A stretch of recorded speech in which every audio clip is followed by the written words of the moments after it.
O.J. Simpson was beloved Yes. as an athlete and as a pitchman and as an actor. It's funny how decisions are made in your life.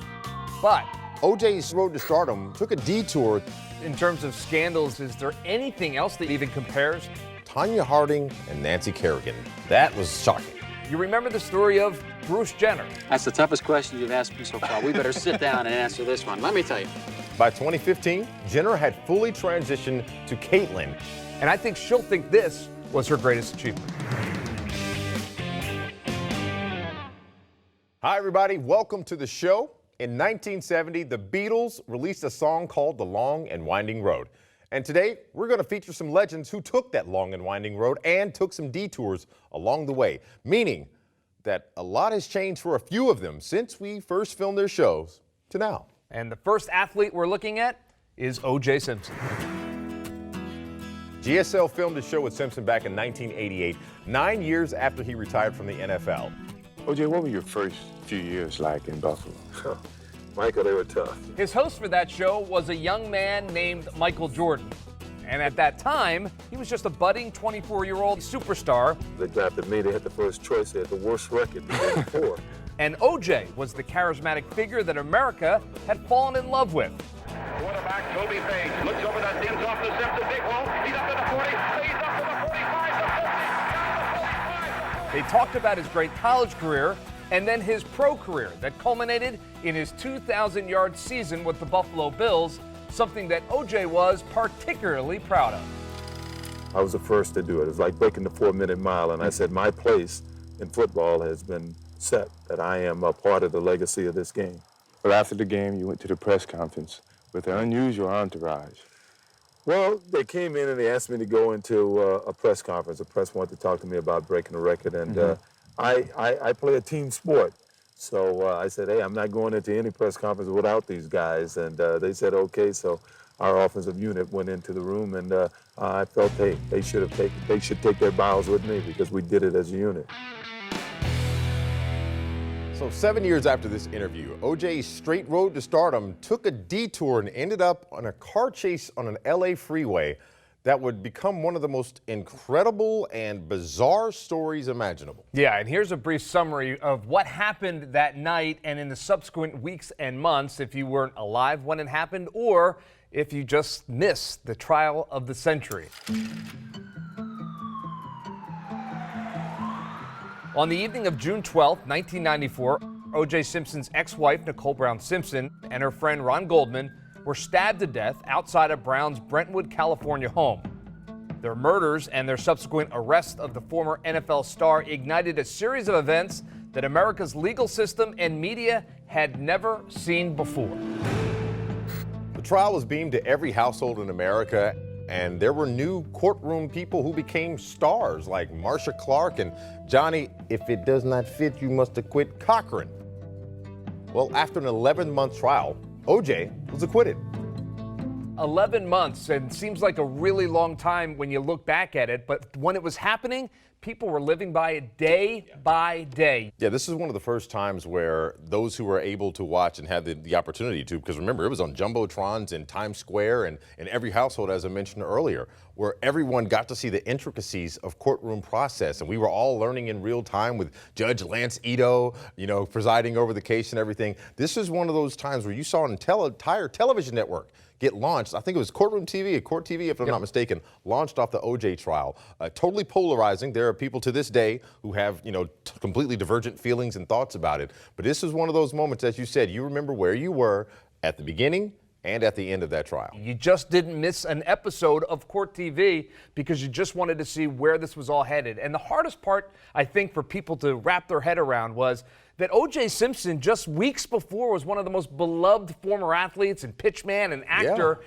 And then for the events to turn and for him to be painted in this monstrous light as a double murderer, it was really hard for people to understand. What's the old adage, oh, how the mighty have fallen? Yeah. We were seeing that descent happen in real time, and you juxtapose it, like you said, against the heinous nature of those murders in comparison to a beloved American sports hero. All of these things clashing in one time. You had the fact that you had a celebrity with such a high profile, with such financial access. Not only was O.J. a celebrity, but like we said, the other people practicing law became celebrities as well, including a Kardashian.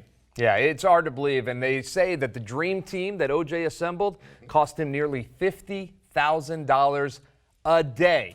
But I guess at the end of it, when you get the acquittal, maybe it was worth it. But watching that GSL show back in the day that O.J. and Michael Jordan were on together, you tend to look for clues to see, well, how could this have happened? Well, this is the closest we came up with. Well, you grew up in a pretty rough section in San Francisco, and you did get into trouble now and then. Most of the trouble I was involved in had to do with aggression. And I was a pretty aggressive kid, and, you grow up in a neighborhood government housing projects, you have to be a member of a club. And so most of it was, what kids do. You go to parties, you crash parties, you get into fights, you be pretty aggressive. But I was always a pretty good athlete. He went on to say that he spent some time in a youth detention center as a kid, and it was the great Willie Mays who came to his house and inspired him to play sports. Willie Mays was my absolute hero as a kid. And he asked my mother if he could take me with him, and I went with him. I spent the day with him. He didn't give me any speeches or anything. He just let me hang out with him. And I realized at that point that, hey, if I did the right things, that I had the ability. If he would take this time with me, he was a regular guy. There was nothing special about him other than his talent, that, hey, maybe I can make it. And I guess after that little incident, I was determined to be a professional athlete.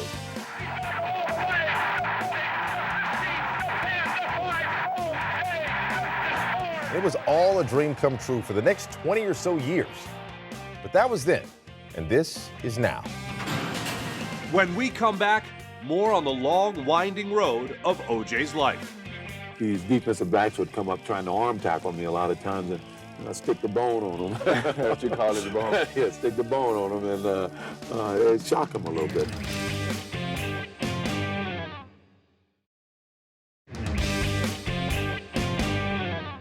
Welcome back to Greatest Sports Legends Then and Now. Our episode today is about after GSL shot an episode of a particular sports legend and how their life changed and how our perception of them changed with it. That's right. We're talking about O.J. Simpson, who went from being a former celebrated pro athlete when we filmed his show to pariah after his former wife's murder, where most of America thought he did it. Yeah, no doubt. And the years following O.J.'s acquittal, well, they were quiet for the former football star. But about a decade later, he found himself back in the news and back in trouble once again, being charged with armed robbery and kidnapping in a Las Vegas hotel. Yeah, he was arrested, charged, and convicted and spent 9 years in prison.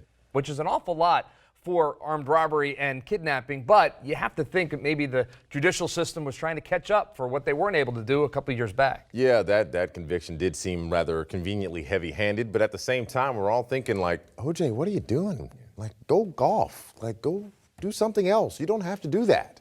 Yeah, but he did, and he said that he was just trying to get back his own personal belongings, but holding two hostages at gunpoint and keeping them against their will, certainly not the way to go about it, and that's why O.J. once again found himself on the wrong side of the law. True. Tragic situation. Looks over that Sims off the Simpson, Vick wall. He's up to the 40. He's up to the 45, the 50, down the 45, the 40.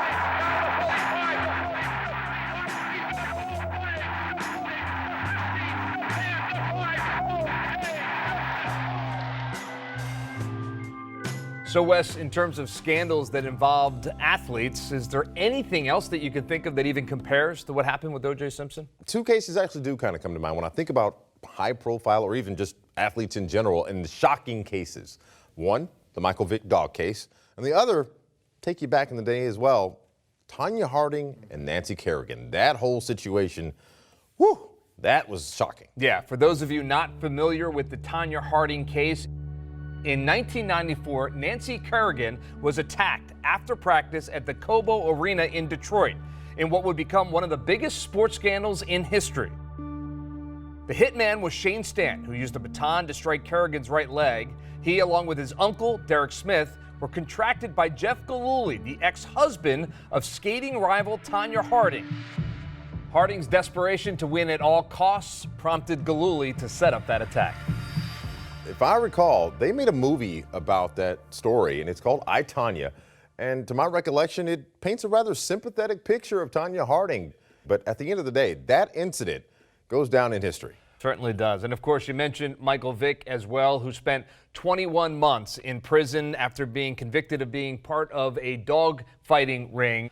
And certainly, you think about what that entails, a heinous crime in and of its own self, and certainly derailed Michael Vick's career for quite some time. Absolutely. 3 outrageous and scandalous stories, and I think all of them have one thing in common: choices and consequences. Yeah, bad choices for the most part. But I will say this, over the years, Tonya Harding and Michael Vick have both done a pretty good job at repairing their reputations, but I'm not sure that O.J. Simpson will ever have that opportunity. I think his ship has already sailed in that. Yeah, for one thing we know for sure, the detour that O.J.'s life took from beloved sports hero to violent criminal is one of the most tragic of all time. Yeah, but not all stories end in tragedy. For other athletes who have taken that long and winding road, some of the stories are quite uplifting. You remember the story of Bruce Jenner, the best athlete on the planet in 1976. Well, his story continued on, and now, of course, known much better as Caitlyn Jenner. Yeah, for those not familiar with it, Bruce Jenner won the decathlon in 1976 in the Olympics. Well, 7 years later, GSL caught up with Jenner. Here is Bruce with host George Plimpton. And this is part of the interview where Jenner is talking about a competitor approaching him after he had clinched the gold medal, just before the last decathlon event. Litvinenko from the Soviet Union, he came up to me as I was sitting there, getting a little misty-eyed. He came up to me and he goes, "Hey, Bruce." He said, "You're going to make a lot of money now, huh?" I totally just broke the whole situation. I just cracked up. I started laughing. I said, "I don't know. I have no job." Well, Litvinenko was right. Jenner did cash in on the endorsements. He even got his face on the cover of that iconic Wheaties box back in 1976, the All-American boy, and made a career in TV afterwards, of course, as part of the Kardashian hit TV show. Yeah, but after 8 years removed from filming with GSL, Jenner did something that wasn't publicly known. He started taking the female hormone estrogen for the first time and had a nose job and had electrolysis to remove his beard, something that was the first step in a long journey that actually began during his childhood. Yeah, Jenner later said in an interview that he began that journey when he was 8 or 9 years old, and he would sneak into his sister's or mom's room and try on their clothes. He said, "At the time, I didn't know why I was doing it, but it just felt right." And in high school, Jenner would envy his classmates, both male and female, thinking to himself, "Why can't I be comfortable in my skin like them?" Yeah, so ultimately discovering her gender identity, well, it took a lifelong process, but she finally got there. And folks started to notice a change, but they weren't entirely sure until in 2015 when Bruce Jenner, former decathlon gold medalist, became Caitlyn. Coming up, after Jenner fully transitioned to Caitlyn, the world takes notice.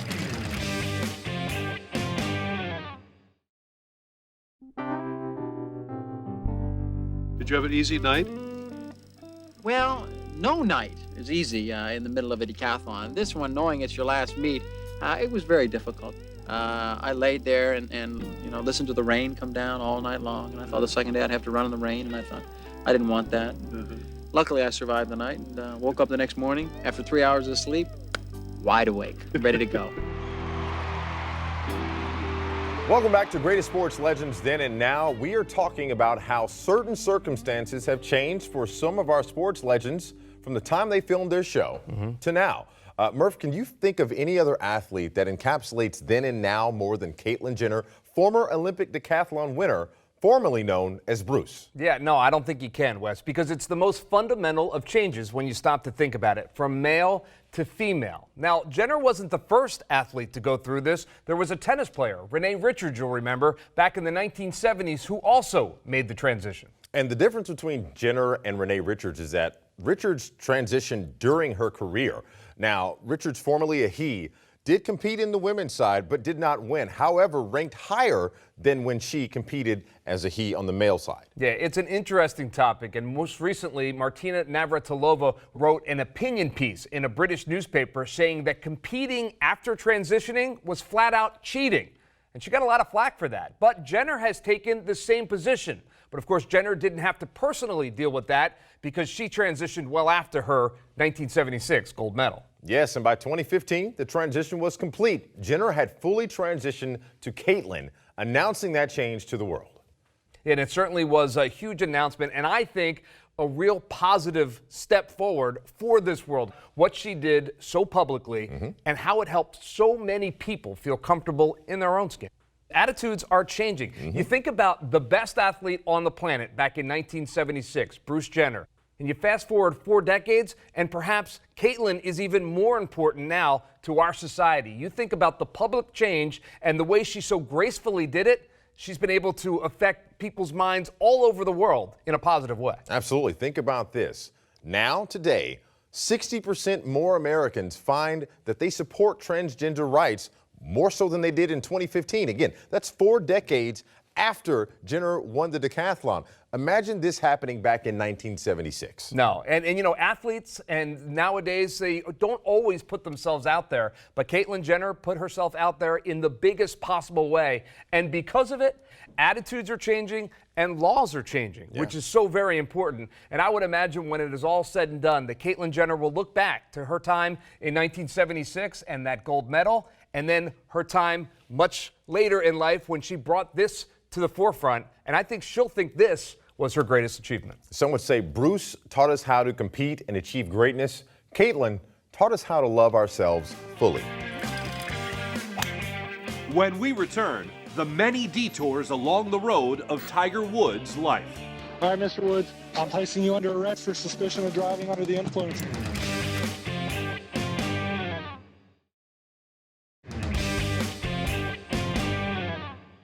Welcome back, and we are talking about the long and winding road of some of the sports legends in the sports world. What unforeseen event or events changed the course of these legends' lives from the time that they filmed to now? Now, one current athlete that we have to discuss is Tiger Woods. Early life, childhood prodigy, becomes the Superman of golf. The downfall filled with pain, suffering, and failure. Then the downtrodden hero conquers his demons and rises again, only to suffer a horrific car crash that puts his career in serious jeopardy. Yeah, so the first act is pre-2009, and what an act it was. Wow. That's when he won 14 of his 15 professional majors, completely dominating golf, and is one of the most famous athletes on the planet. Then comes Act 2, from 2009 to 2018, a scandal involving his wife that ultimately led to a divorce. Health problems, including a bad back, had him sidelined and ineffective when he was able to play. All right, Mr. Woods, what I want you to do is go ahead and place your hands behind your back, okay? I'm placing you under arrest for suspicion of driving under the influence. And during that time, he got arrested for a DUI. Okay, go ahead and step right in front of my patrol car for me. And later blood tests showed that he tested positive for prescription drugs as well. But that was the low point. Then there's post-2018, the comeback kid. Wins the Masters for his 15th major championship. And of course, America loves a redemption story, right? Yeah. That's what it's all about. And here's Tiger, beaten down and climbing back up to the summit. Yeah, and you thought maybe that's where the story would end, but no, another twist of fate and that horrific car accident that cost him an entire golf season and made many people wonder if he'd ever be able to compete again. What's so remarkable about Tiger was the fact that his highs were so high. He almost moved into the walking embodiment of mythos, where he did not seem human. But then his fall brought him down to, quote unquote, our level, where we saw the flaws, we saw the cracks in the dam, and we realized he wasn't perfect. But that allowed us to reach and embrace him and support him and find out that Tiger is flawed just like I am. We're all human beings. And I think once we were able to realize that some of our greatest heroes are just like us, it actually empowers us to want to be more like them. Yeah, and despite all the ups and the downs in Tiger's life, he continued to kind of keep his eye on that prize, knowing just how important he was to the world of golf and into the world in general, because I think he understood his place in all of that and what he meant to so many people. And that's why of all the athletes that we have talked about, few encapsulate the long and windy road like Tiger Woods. That's the truth. And that will bring us to the end of our long and winding road. That's greatest sports legends then and now. This is Greg Murphy. I am Wes Hall for our producer, Mark Frazetta. We will see you next time. Be safe and be well.